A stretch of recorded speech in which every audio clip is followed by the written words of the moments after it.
that Ghana Express will give, connected to your laptop, connected to your bank account in Ghana. So anytime that you are looking for information, even when you go to the ATM, if the ATM is a Visa one, there's a global database in which all Visa cards may exist. And the Visa card information will tell the machine where the account is residing. So as soon as you put it in and you are trying to do a transaction, it has to hit the database to go to it, to connect it to the bank, check the availability of the amount that you are trying to ask for. Sometimes if it's not able to connect to your server, it will tell you that your provider has denied the request, or sometimes maybe there's insufficient funds. Either there's money in it, or it cannot complete the connection to your bank's computer or your bank server. So if you're not able to enter your bank server, you cannot be able to get the information to do the deduction for you to be able to get the money. So it goes through a routing process. A transaction broker on the internet is the one that will give the connection between the website where you are entering information and then Visa, who is the gateway to your account or any other account that you may have, whether it's with MasterCard. Sorry. But you know that sometimes you go to the ATM and you are trying to take money out and it takes your money, it keeps part of your money. For example, you have a Visa card and you go to your bank's Visa card, the bank's Visa card is, my bank's ATM is not working.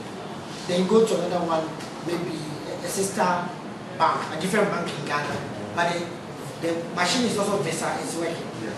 We put it in, you try to remove the money, it kind of does a deduction but doesn't give you the money out.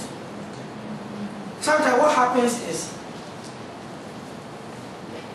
for a number of banks, especially in the US, there are times of the day that the servers go down and get restarted. You collect information to start the day's work. Some people do it in the night at over between 11 p.m. to 12 p.m. when the rollover happens. So you see that by 0001, what happens is all the monies that were paid in last month, before the end of the day, close of the banking day, you start seeing them reflected. Maybe a check. Now, you see a check there, maybe previously, but I couldn't take the money. But it gets processed and now it becomes fiscal cash for you to take it. Now, during that processing time, some servers go down. You go and hit your money, you want to go to use your machine, it's not working. You go to another company's own, it's working. But the company's own is using Visa online.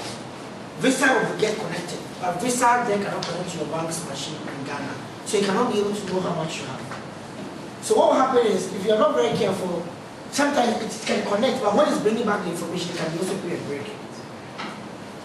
The deduction happens, the money is not released from the system or from the ATM. Then you have to go to your bank.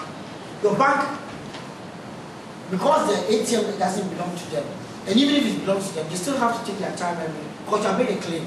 So you have to wait till the end of the day, collect all the transactions that have gone through, match them with the card numbers. So if you said you asked for 400 and the 400 Ghana income, well, we had, let's say, 1 million Ghana cedis in it. And you're looking for 400,000, you can't find, okay? There are 1,000 Ghana cedis in it. That's what the bank had in the machine. And you're taking 400. And the 400 didn't come it didn't come out. So we should know that whatever happens upon all the transactions, they should 400 in the account. So if you're able to check that and reconcile with the cash every time it took place, we will refund the money back to you. However, some banks are not able to do that. I don't know whether well or not well. But the challenge is there are quite a number of customers that keep on complaining that the money gets locked up. And the banks think that sometimes it's the fault of the customer for using a different bank's machine.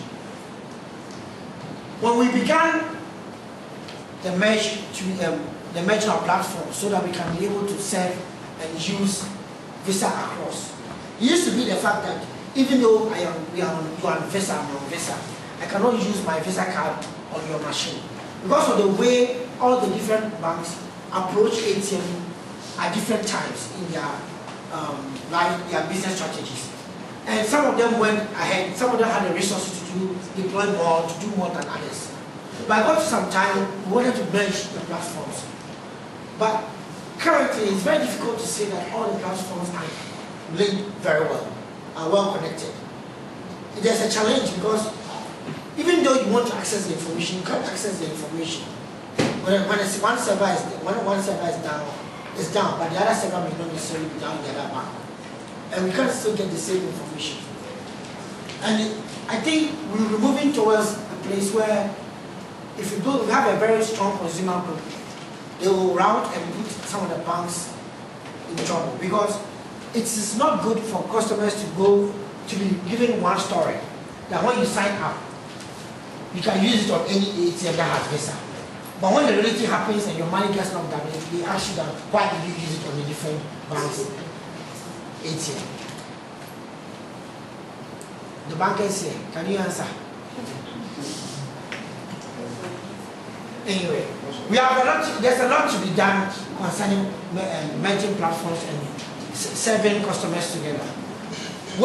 On the internet, they also realized for quite a number of banks, like Barclays and a number of other banks like Halifax, found out that it was also difficult for them to verify the information all the time.